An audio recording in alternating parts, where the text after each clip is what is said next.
Jerusalén es la ciudad universal, la ciudad elegida, la ciudad santa. Esa es su bendición, pero también su peligro y su fealdad,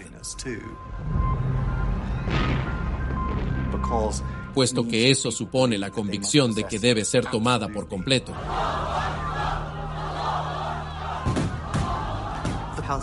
El conflicto palestino-israelí se vive en Jerusalén desde hace miles de años y lo seguimos viviendo hoy. Para los judíos, Jerusalén es donde Salomón construyó el templo sagrado. Para los cristianos es el lugar donde Jesús fue crucificado. Para los musulmanes, Jerusalén es el lugar donde el profeta Mahoma hizo el viaje nocturno. Por esta ciudad han pasado personas que, según se dice, han conquistado el mundo. Ningún otro individuo cambió el entorno como lo hizo Herodes el Grande. Saladino estaba decidido a enfrentarse a los cristianos y expulsarlos de Jerusalén. En una época de dominio islámico otomano, los británicos querían controlar Tierra Santa. El caso principal de los árabes es contra la política del gobierno británico en Palestina. Somos el único pueblo del mundo sin hogar y sin Estado. Para los israelíes, la creación del Estado de Israel se considera un milagro y, por supuesto, para los palestinos es un gran desastre. La historia de Jerusalén es muy complicada y si no la conocemos en su complejidad, será muy difícil entender lo que ocurre en la actualidad.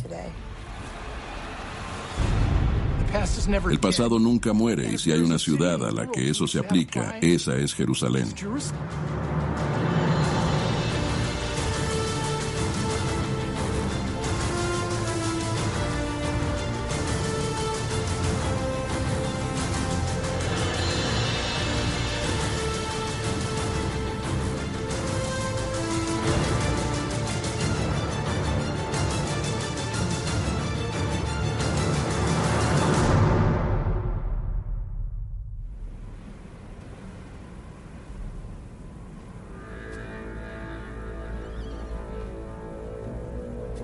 Han pasado 900 años desde la muerte de Salomón y el mundo ha sufrido una dramática transformación.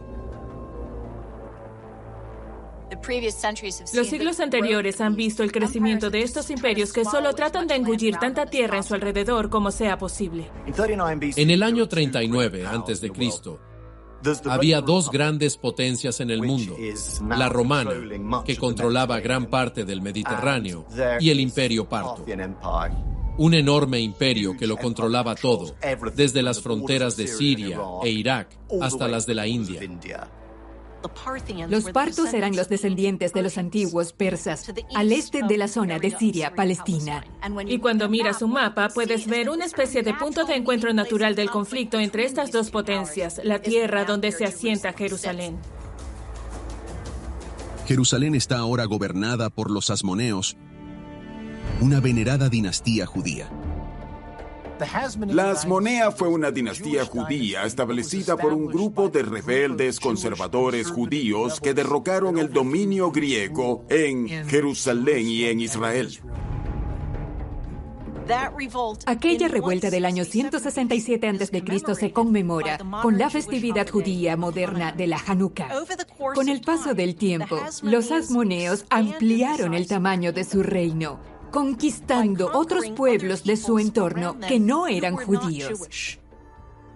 Gobernaron un gran reino durante unos 150 años.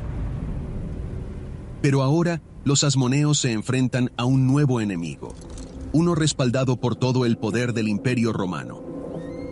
Un nativo de Palestina que anhela reclamar la ciudad santa para sí. Herodes.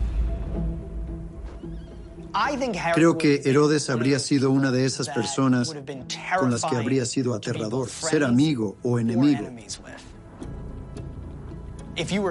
Si era su enemigo, era despiadado e implacable, rencoroso, un conspirador. E incluso si era su amigo, nunca sabías a qué atenerte.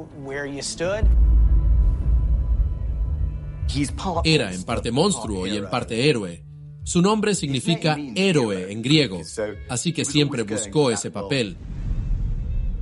Se merece la reputación de ser una persona cruel que obtuvo todo lo que quería y estaba dispuesto hasta a matar a quien hiciera falta para conseguir lo que se proponía. El abuelo de Herodes el Grande, por parte de padre, fue convertido a la fuerza al judaísmo. Y la madre de Herodes era una mujer árabe, no una judía. Al ser un curioso híbrido, Herodes no es considerado judío en pleno derecho por todos los judíos. Y para la dinastía real Asmonea, por supuesto, es un advenedizo.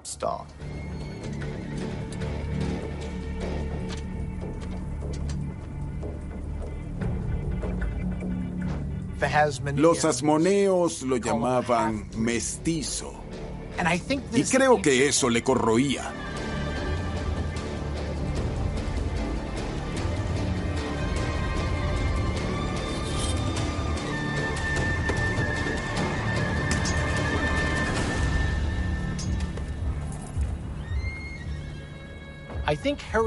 Creo que Herodes el Grande se dio cuenta de que la única forma de ser aceptado como judío de verdad era tomar Jerusalén y sentarse en el trono de David. Comprendió que la llave a la corona de Judea, al trono de Jerusalén, era Roma.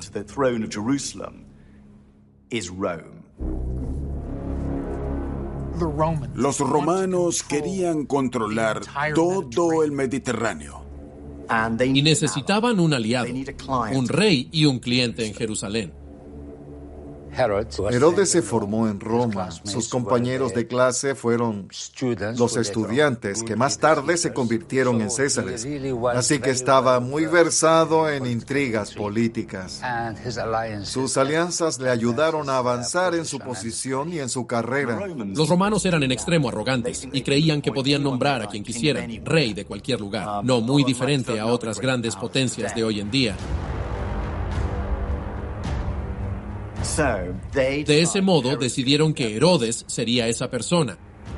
Le dijeron, te daremos un ejército, tú toma Jerusalén y serás rey de Judea.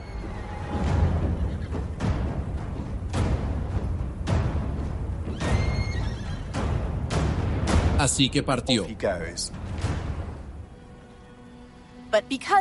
Pero como Herodes era consciente de que tenía lo que muchos judíos llamaban una ascendencia de sangre mezclada, demostrar su judaísmo fue una motivación para muchas de las acciones que él emprendió. Y una de esas cosas era casarse con alguien de familia asmonea. Podía reclamar el trono casándose, digamos, con una princesa judía. Herodes utiliza la amenaza de su ejército para obligar a una princesa asmonea a firmar su ketubah, un contrato matrimonial judío. Y eligió a Mariamna, que era joven, guapa, culta y en general querida por todos.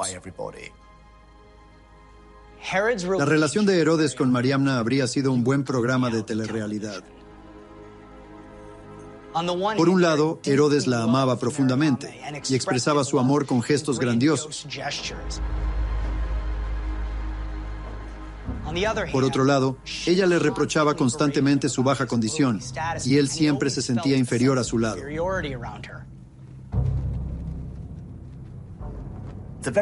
Es la típica historia de Jerusalén, repleta de amor y odio, lo que abunda en Jerusalén. Tenemos a un rey joven, despiadado y hecho a sí mismo.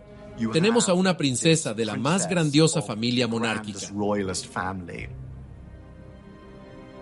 Es como si una Kardashian se casara con un Windsor. Así se emparentó con la dinastía asmonea. Y Mariamna sabía que Herodes solo se casaba con ella por motivos políticos, pero también temía que él empezara a deshacerse de sus familiares, matando a todos los herederos asmoneos al trono judío.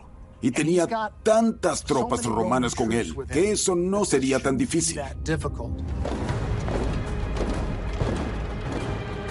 Con 40.000 soldados romanos bajo su mando, Herodes fija la mirada en Jerusalén, decidido a obligar al pueblo judío a aceptarlo como su rey.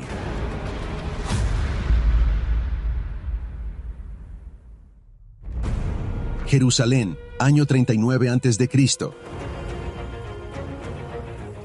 Herodes el Grande está decidido a demostrar que es un verdadero rey judío. Tras llegar a un acuerdo con los romanos, desciende sobre Jerusalén.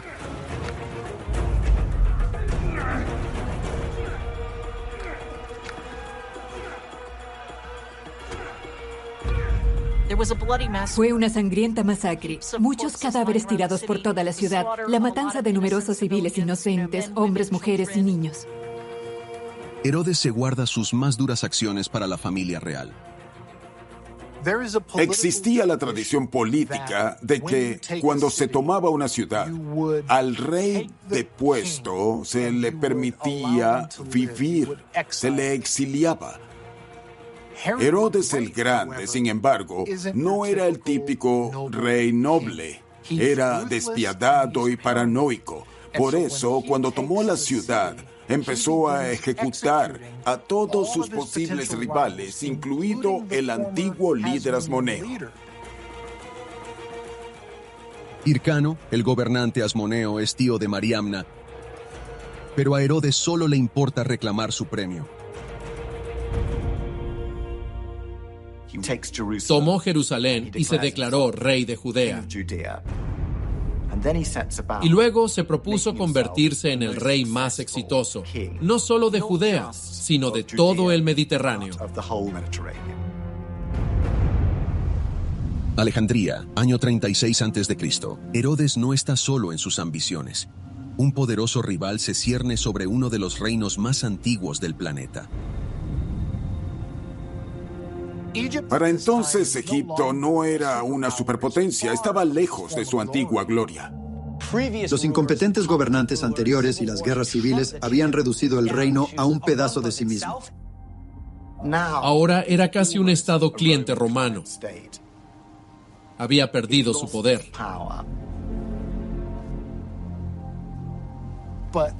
Pero había una persona que no estaba de acuerdo con que fuera así.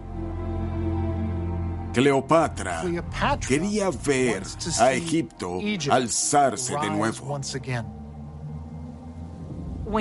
Cuando nos fijamos en las descripciones romanas de Cleopatra, todas son negativas porque básicamente todos esos sujetos eran misóginos. Se utiliza mucho la frase sin escrúpulos, lo que me parece muy injusto porque los escrúpulos con los que ella debía lidiar no eran suyos. ¿Te das cuenta de lo increíblemente frustrante que debió ser para una mujer tan inteligente y enérgica? Cleopatra era una mujer que se consideraba más importante de lo que un mundo dominado por los hombres querría que fuera. Las mujeres no tenían mucho poder en esa cultura patriarcal, pero había formas de acceder al poder. Cleopatra se asoció con uno de los hombres más poderosos e influyentes del mundo, Marco Antonio, y juntos querían dominar el mundo. Marco Antonio era uno de los poderosos generales que controlaban Roma. Cuando conoció y se enamoró de Cleopatra, estableció su base de operaciones en Alejandría, en Egipto. Era lo que hoy en día llamaríamos un jugador. Era maestro de caballos, el comandante de caballería de Julio César. Marco Antonio y Herodes el Grande eran viejos amigos de guerra. Herodes el Grande, de hecho, salvó el pellejo de Marco Antonio en una ocasión, así que se debían bastante. Marco Antonio y Herodes habían tenido una relación muy íntima de la que, por supuesto, Cleopatra sabía y de la que estaba muy celosa. Cleopatra quería lo que Herodes el Grande tenía, Jerusalén. Cleopatra quería Jerusalén bajo control egipcio porque ésta le daba otra especie de portal a Oriente, permitiéndole comerciar con Asia. Todas estas rutas comerciales que llegaban desde el lejano oriente bajaban a lo que ahora es la Siria moderna, el Líbano moderno e Israel, y todas se juntaban. Si querías llevar mercancía, ya fuera al este o al oeste, Jerusalén era un lugar sumamente importante. Pero más que nada, Jerusalén, claro, era parte de Judea, que una vez había sido parte de Egipto en el siglo III a.C. Por lo tanto, Cleopatra sentía que el territorio de Herodes le correspondía por derecho. Su trabajo y su misión como monarca divinamente ordenada de Egipto era reunificar los territorios perdidos, lo que incluía Jerusalén. El problema era que no podía acudir al amigo de Herodes, su amante Marco Antonio, y pedirle que le cediera las posesiones de Herodes. Entonces, ¿a quién recurrir? ¿Quién más odiaba a Herodes? Los asmoneos. Cleopatra forma parte de una conspiración para derrocar a Herodes a través de su propia esposa, Mariamna, la mujer que tuvo que ver a los soldados de él destrozar el legado de su familia.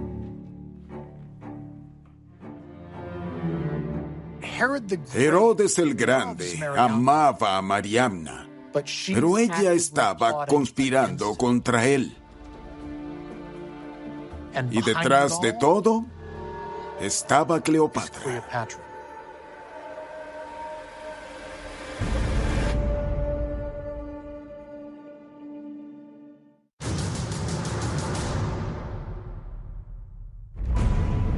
Jerusalén, año 36 a.C.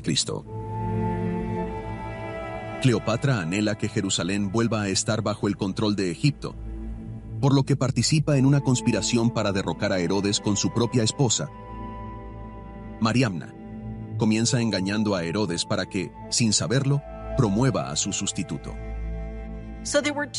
Había dos grandes cargos en Judea en este periodo. Uno era el cargo de rey y otro el de sumo sacerdote.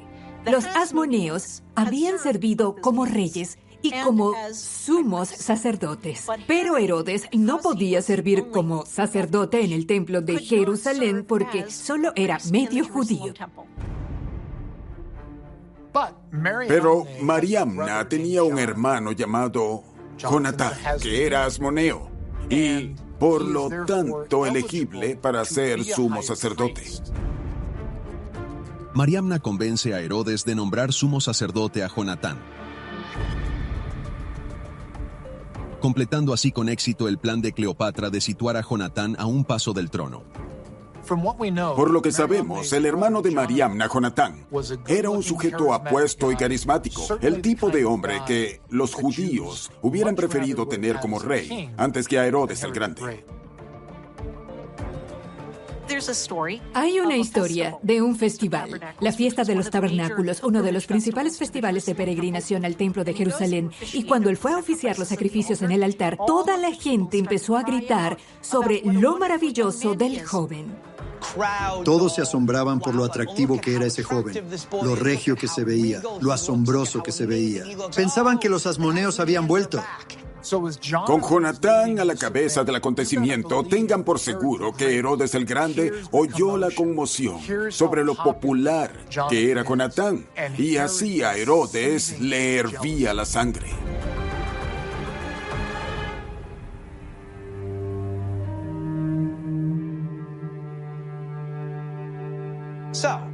Herodes invitó a su cuñado a nadar con él en su palacio de Jericó, y este se ahogó en la piscina.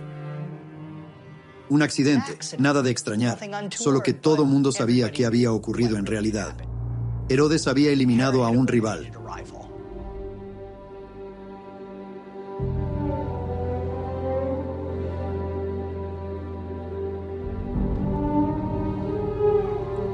Imaginemos qué pensaba Mariamna. Odiaba a su esposo. No podía divorciarse de él por ser mujer. Y ahora este había matado a su hermano. Debió estar furiosa con aquel hombre. Mariamna no solo ha perdido a su hermano, sino que la conspiración para derrocar a Herodes también está arruinada. Cuando fracasó el complot contra Herodes el Grande que implicaba a Jonatán, Cleopatra enfureció.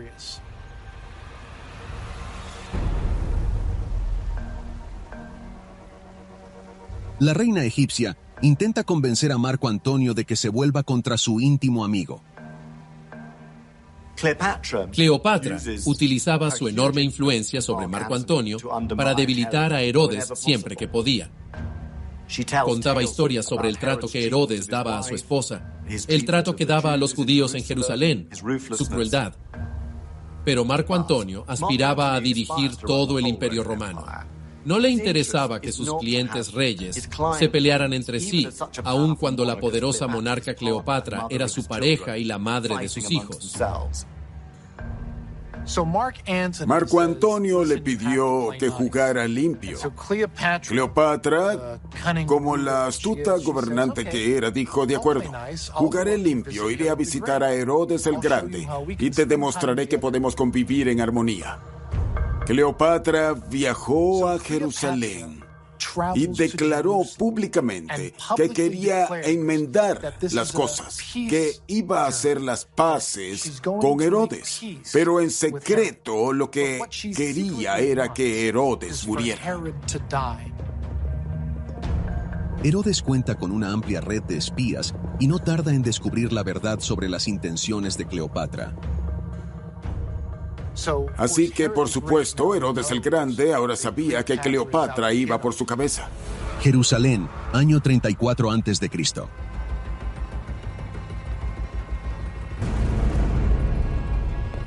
Cleopatra y Herodes eran enemigos a muerte.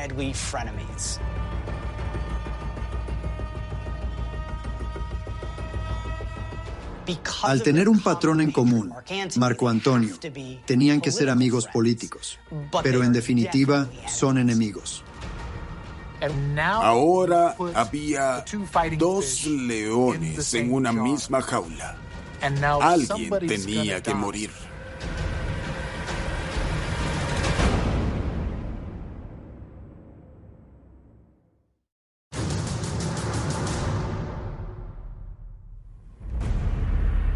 Jerusalén, año 34 a.C. Cleopatra viaja a Jerusalén para reunirse con su rival, Herodes. Ambos gobernantes afirman que se trata de una visita pacífica, pero cada uno planea en secreto el asesinato del otro. El problema era que ninguno quería ser el primero en actuar. Ambos querían ser quien dijera: lo hice en defensa propia. Así que al final vemos a Herodes el Grande y Cleopatra bailando un extraño vals en el que ambos intentaban encontrar formas de hacerle daño al otro. Hubo muchas idas y venidas, muchas de ellas indirectas, porque ambos intentaban manipularse entre sí. Cleopatra utilizó todas las armas de que disponía, y una de esas armas era el sexo. Pero Herodes el Grande conocía el truco, y que Marco Antonio era un celoso amante. Así que también evitó esa trampa. Todo terminó en un extraño punto muerto. Ninguna de sus estratagemas para asesinarse llegó a nada, así que Cleopatra volvió a casa. Pero mientras a Herodes y a Cleopatra los consume su rivalidad, ninguno tiene idea de que están a punto de ser arrastrados a otra lucha mortal por el poder. Tenemos que entender qué ocurría en aquel periodo de la Roma republicana tardía. Tras la muerte de Julio César, estallaron una serie de luchas de poder entre varios generales. Marco Antonio se alió con el muy joven heredero de Julio César, Octavio. Juntos llegaron a un acuerdo por el que se repartirían el mundo romano. Marco Antonio obtendría el este y Octavio el oeste. Octavio es un fenómeno extraordinario, porque a la edad de 19 años, este chico completamente desconocido heredó del César todo su dinero y su nombre, y resultó ser, sí, un genio político, pero también un joven y despiadado rufián. Octavio era horrible. Desterró a su propia hija y a su nieta. Es probable que ordenara la ejecución de su nieto. Asesinó a innumerables senadores y ecuestres. Hizo que un padre y su hijo se jugaran la vida a los dados y luego los mató a ambos. Ahora Octavio quería ser el único gobernante de Roma, así que necesitaba poner al pueblo de su lado. Y una de las cosas que hizo es intentar utilizar a Cleopatra contra Marco Antonio. ¿Por qué? Bueno, Marco Antonio era hombre y era romano. Cleopatra era una reina oriental y una mujer.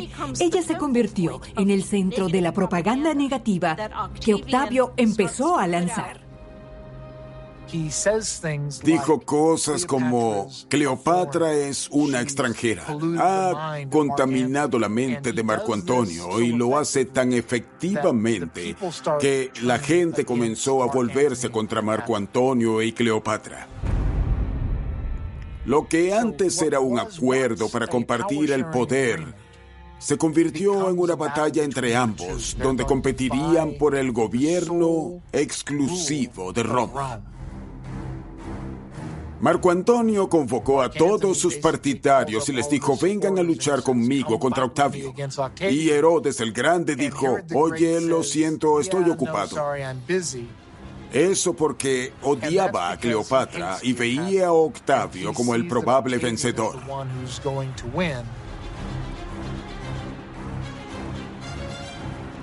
Marco Antonio y Cleopatra son aplastados en la batalla de Actium. Logran huir de vuelta a Egipto, pero con Octavio pisándoles los talones. Se hizo evidente que Cleopatra acabaría siendo exhibida como un trofeo romano, lo último que ella quería. Ella dijo una y otra vez: no seré derrotada, queriendo decir que no se concebía a sí misma como prisionera, como otra cosa que no fuera una reina. Con la esperanza de engañar a Octavio, Cleopatra se esconde en su mausoleo y hace que sus criadas difundan el rumor de que se ha suicidado. El problema de que Cleopatra se encerrara en la tumba fue que no se lo dijo a Marco Antonio. Y creo que debió informarle a su amante dónde iba a estar y haciendo qué. Porque él, claro, ya derrotado, iba a pensar que lo había perdido todo. Por lo tanto, Marco Antonio acabó suicidándose, apuñalándose en el estómago. Cuando Cleopatra se enteró de que Marco Antonio se había suicidado, acabó muriendo también por mano propia. Es una historia muy triste, un poco como la de Romeo y Julieta, pero tal vez, en cierto sentido, es la forma en que la historia siempre iba a terminar para ellos, porque habían intentado, valientemente, pero sin éxito, hacerse con un poder que realmente no les correspondía para empezar. Rodas, Grecia, año 30 a.C. Poco después de la muerte de su rival, Herodes viaja para conocer a Octavio en persona y suplicar por su vida. Recordemos que Herodes era amigo de Marco Antonio. Así que cuando Octavio derrotó a Marco Antonio, Herodes el Grande debía darle la cara a Octavio y tratar con él. Octavio le dijo: entiendo que le apostaste al caballo equivocado. Y Herodes el Grande, como buen político astuto, le dio una profunda respuesta. En ningún momento fingió no ser un aliado de Marco Antonio. Pero dijo: así como fui un buen amigo para Antonio, seré un amigo aún mejor para ti, Octavio.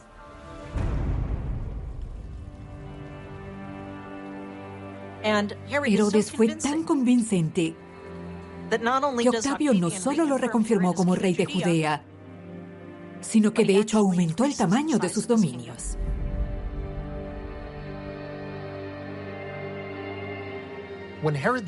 Cuando Herodes el Grande regresó a Jerusalén, uno pensaría que había evitado aquel gran desastre con Octavio y que tal vez todo iría mejor cuando regresara a casa, pero ciertamente no fue así. porque al volver a Jerusalén encuentra todo peor.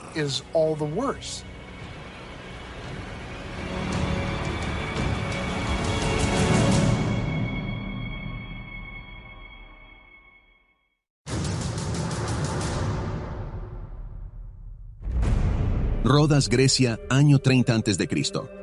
Herodes convence a Octavio de que le permita mantener el control de Jerusalén. Pero cuando regresa a la ciudad santa, se encuentra con una familia real sumida en el caos. Mariamna y los miembros de su familia fueron puestos bajo guardia armada mientras Herodes estaba fuera. Y cuando Herodes regresó, otros miembros de la familia empezaron a difundir rumores de que Mariamna había tenido una aventura con su guardia. Herodes manda matar al guardia y luego dirige su atención hacia su esposa. Herodes y Mariamna estaban en pugna, unidos, pero en una aterradora relación de amor y odio.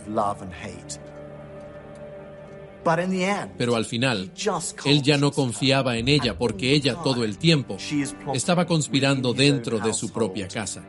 A pesar de ser la madre de sus hijos, conspiraba para destruirlo. Se sintió traicionado. Y bien, una persona racional diría, bueno, no voy a matar a nadie. Pero Herodes el Grande no era una persona racional. Era un demente, obsesivo y compulsivo. Al final sus miedos, sus sospechas, su paranoia, incluso su odio hacia ella, fueron más poderosos que su amor.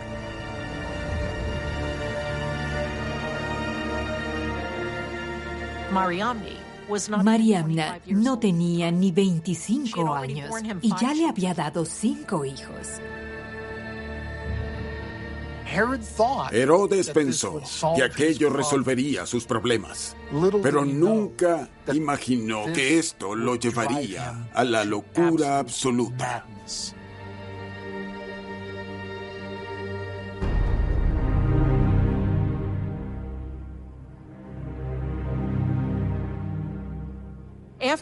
Tras la muerte de Mariamna, Herodes quedó tan afectado que se paseaba por su palacio hablando con ella como si aún estuviera viva o como si viera su fantasma frente a él. Perdió la cabeza de dolor. Lloraba de noche por los pasillos de su palacio. En particular, tuvo problemas con los hijos que tuvo con Mariamna, porque ellos habían recibido una mejor crianza. Y esa fue la razón por la que mató incluso a sus propios hijos. Herodes temía que sus hijos le arrebataran el reino. La tragedia de Herodes es que amaba profundamente a su mujer y a sus hijos. Es un personaje trágico que nunca llegó a sentirse lo bastante seguro y por eso se vio obligado a matar a sus seres queridos.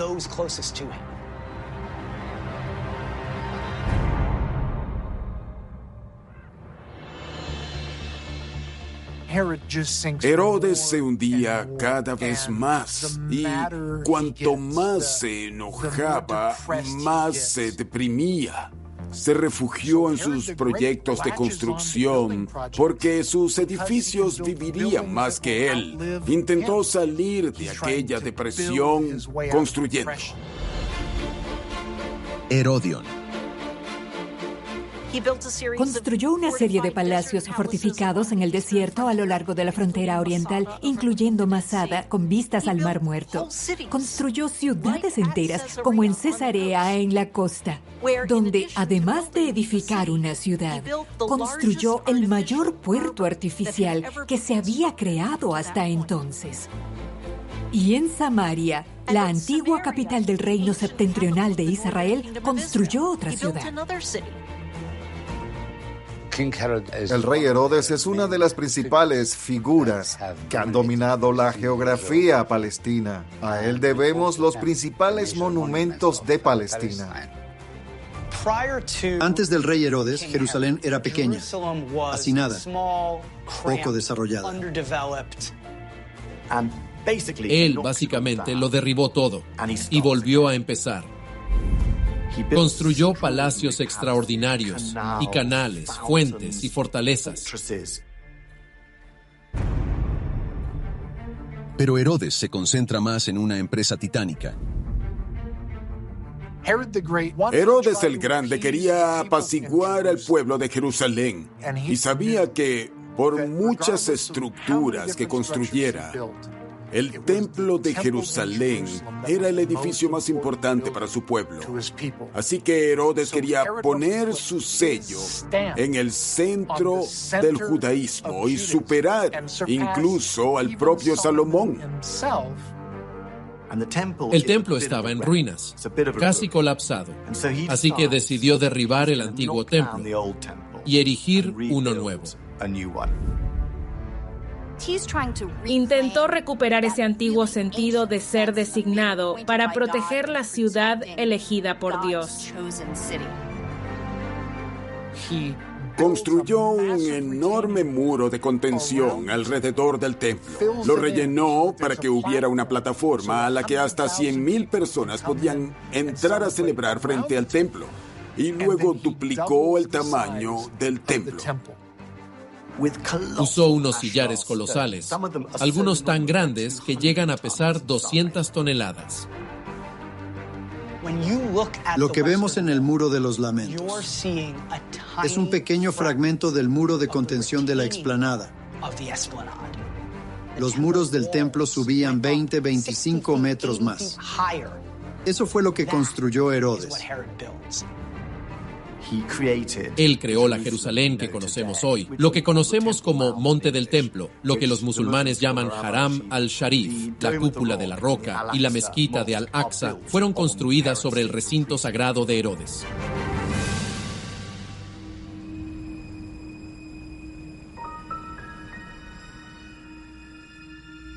Herodes se ha pasado la vida construyendo un reino, pero sus últimos días de gobierno amenazarán con deshacerlo todo.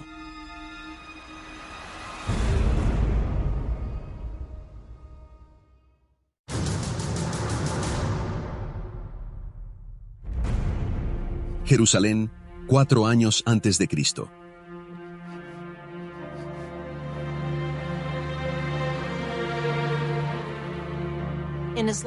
Los últimos días de Herodes fueron agónicos por cierta dolencia.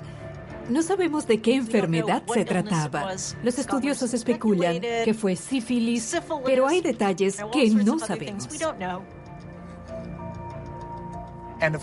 Y por supuesto, mientras Herodes sufría físicamente, su estado mental empeoraba aún más. Llegó a ordenar que ejecutaran a disidentes. El reinado de Herodes fue sangriento hasta el final. A la edad de 70 años, tras un reinado de 33 años, Herodes el Grande muere.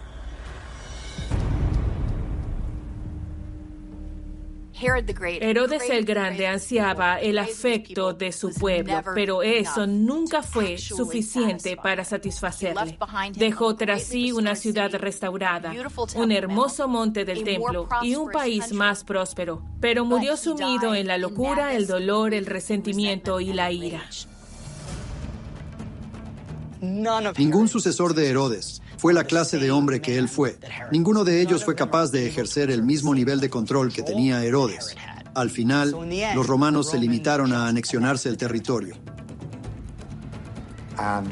Y pasaron a gobernarlo a través de procuradores brutales, corruptos, que poco a poco atormentaron a los judíos hasta que se rebelaron. Y para castigar al pueblo judío, destruyeron Jerusalén por completo, en el año 70 después de Cristo. El templo fue destruido. Todo lo que queda de él son las piedras de los muros sur, este y oeste que se pueden ver hoy en día. Así que todo por lo que Herodes trabajó, esas cosas que más quería, todo su legado físico, se desvaneció. Cada vez que a Jerusalén llega alguien que lo quiere todo para sí. Por alguna razón, Jerusalén dice, así no va a ser la ciudad de Dios. Y es que, como la historia nos ha demostrado, cuando Jerusalén está en paz, es cuando la ciudad es compartida por su gente.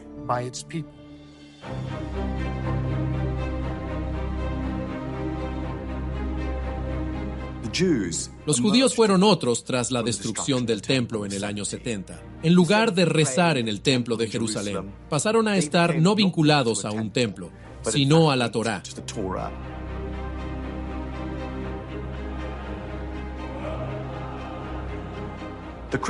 Los cristianos, entonces una pequeña secta judía, escaparon del asedio para convertirse en una religión aparte, separándose por primera vez de la religión madre del judaísmo. Y 6 siglos más tarde, el Islam, Mahoma, cuando predicó su nueva última revelación del Islam, argumentó que la destrucción del templo marcó la retirada por parte de Dios de la bendición especial concedida al pueblo judío, dándole paso al Islam. En muchos sentidos, a partir de la destrucción del templo de Herodes, surgió el mundo que conocemos hoy. Pero este nuevo mundo está más profundamente dividido que nunca. Y trae consigo uno de los conflictos más mortíferos de la historia: